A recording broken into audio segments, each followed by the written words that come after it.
Hello everyone, this is Paris. Welcome to BudgetHolics. In parallel to the short squeeze of GameStop in January, short sellers have increased their bets against AMC. In response, once again, wallstreetbets have found out what's going on and they've been investing in AMC to squeeze them out. In today's video, we're going to talk about the problem with shorting, what's a gamma squeeze and how this relates to AMC, and what's AMC doing with all the new money that it's acquired. A shout out to our sponsor. This sponsor is you, so please hit the like and subscribe buttons as this helps me immensely with the YouTube algorithm. Without further ado, let's jump into the video.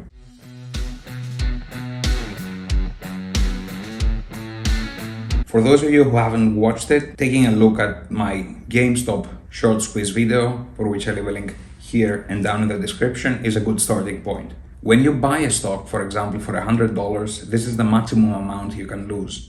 However, when shorting a stock, you're borrowing this stock today and promising to return it in the future, betting that its price will be lower. However, if the price goes higher, there is no limit to the amount of money you could lose in this transaction. And this is a lesson institutional investors have not learned. It's just a big question. How much pain can one person take? Clearly a lot if you're a short seller of the so-called meme stocks.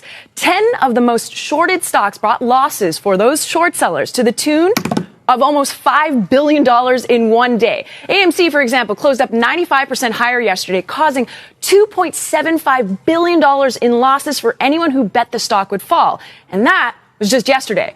BlackBerry caused about $681 million of losses for the shorts. And today, it's already the most active stock on the New York Stock Exchange. And lastly, GameStop, of course, a Reddit favorite, caused about $414 million in losses. Chump change, right?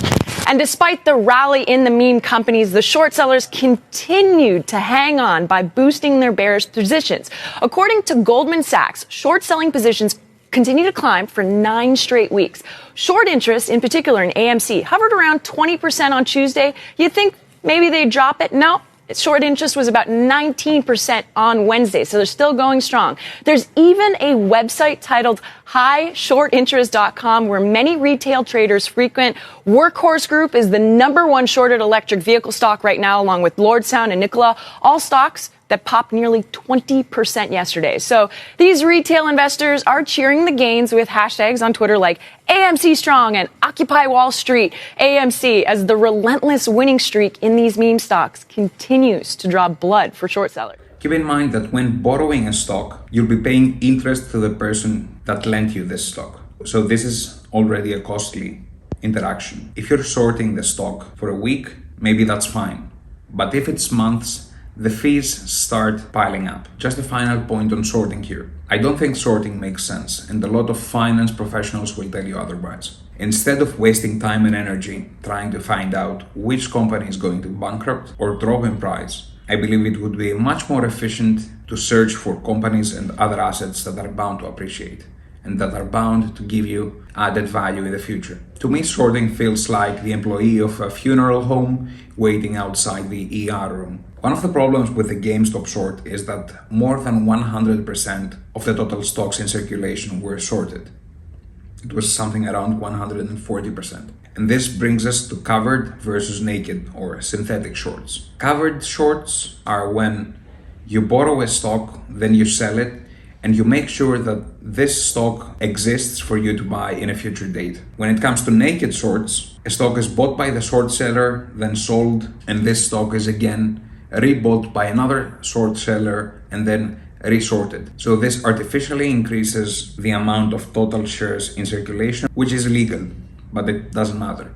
Hedge funds and institutional investors do this all the time. On June 2nd, a share recount started, which will be completed by the 9th of the month, to see whether all shorts are accounted for. This brings us to the gamma squeeze. As I mentioned in the beginning, the AMC short squeeze, similarly to the GameStop short squeeze, was initiated by retail traders talking about it on wallstreetbets. Now, wallstreetbets traders, instead of buying the stock, usually trade in options. Options are financial derivatives, which means they derive their value from underlying assets. The owner of an option has the ability to buy or sell a stock at a fixed price at a future date. As an asset is trading during the day, the value of its derivative is changing accordingly because the probability of the derivative's holder to exert the right to buy or sell a stock in the case of options increases or decreases in relation to where the price of the actual asset currently is. These changes are captured through a range of mathematical equations, one of which traders call gamma. Anyone who sells options is short gamma. Gamma is highest when the agreed price of the option sold is very close to that of the underlying stock. Market makers who sell these options have the obligation to deliver the underlying stock to the option holder. So if they pay more for the stock than what they initially anticipated, they're going to encounter heavy losses. In order to hedge their exposure, they usually buy or sell stocks of the underlying option. So what happened with AMC? In the case of AMC, a surge in the demand for call options left market makers with a massive short gamma position, which was increasing as the demand for those call options and the demand for regular AMC stocks was increasing as well. This caused these market makers to purchase the underlying asset, which is AMC stock, to cover their losses. And this is what is referred to as a gamma squeeze. Short squeezing wasn't invented by retail investors. Institutions have been doing it for a long time. One of the most famous short squeezes in history was when Carl Icahn squeezed Bill Ackman's short position in Herbalife. A documentary called Betting on Zero is available. It's produced by Bill Ackman, so it won't be an unbiased opinion, but you can watch it for yourselves. I highly recommend it. Hedge funds are profit-making institutions, so they're incentivized to join the short squeezing to make some cash for themselves. According to Andre Jick, Citadel is currently long on AMC. Probably they chose the right side this time. Now, AMC has started interacting with the retail investors. The CEO has been interacting on wallstreetbets, and they started the AMC Investor Connect. The aim is to put the company in direct communication with its extraordinary base of enthusiastic and passionate individual shareholders, to keep them up to date about the company information and to provide them with special offers. According to MarketWatch, the move comes as AMC's retail shareholder base has grown to more than 3 million over the last several months and owned more than 80% of company's outstanding shares. They've started this by offering free popcorn to AMC investors on their first movie in theaters during summer. If you want to become an AMC investor, you can use Revolut using the link down in the description. They offer an investing, a savings, and a current account all for free. You can also trade crypto on Revolut. However, the best selling point is that up until June 20th, you can earn 40 euros for each friend you've invited, assuming you've first made 3 transactions after ordering a physical card. You can also use their virtual card for Apple Pay or Google Wallet, and they also give you virtual cards for online shopping. But AMC has not been sitting on their gains from increased stock prices. They sold off some stock last weekend, and they announced that they want to sell more stock during this weekend.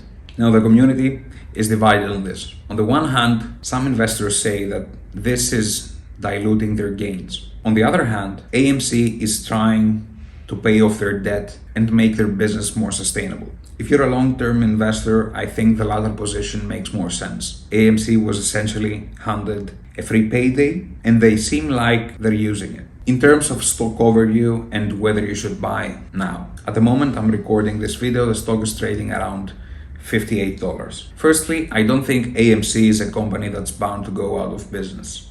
It didn't go out of business when movies were available at home, and our generation has been watching movies at home either by downloading it from the internet, through legal means of course, or by renting DVDs on a local blockbuster. So I don't think the AMC business model is doomed to fail.